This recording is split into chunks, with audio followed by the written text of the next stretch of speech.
Ny tolakandro teo saika nametra-panontaniana avokoa ny mpanjifan'ny jirama inona marina ary ny zavantranga tao ambody vonona tao raha ny fantatra tokoa mantsy dia nisy fipoahana mahery vaika teo anivon'ny jirama ary lehilahy roa no main'ny courant teny anivon'izany faritra ambody vona izany. Tateriny tantely Andrenimenjanary amintsika ny zavanisy teny ambody vona. Fipoahana mahery vaika no ren'ireo mponina teny ambody vona manakaiky indrindra ny tobin'ny jirama io atoandro io. Rehefa nojerena izany dia roa lahy no tsirara teo ambony tafo main'ny courant nandritry ny asa nataon'izy ireo teo amina orinasa iray teny an-toerana. Tsy nisy nahita masony loza na ireo mpiara-miasa tamin'izy mirahalahy ireto fa tao aorian'ny fipoahana vao nikoropaka nijeriny zavanisy izy ireo.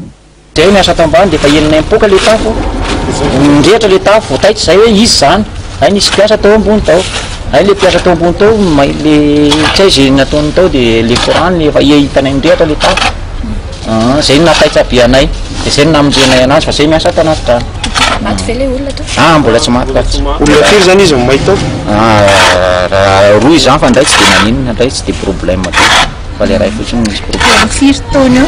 Tsy fantatsay zao le taonany. Tamin'ny firy taona zany izy io monsieur? Tsy mety teo tamin'ny raiky amby folo, tamin'ny raiky amby folo teo. Raiky amby folo.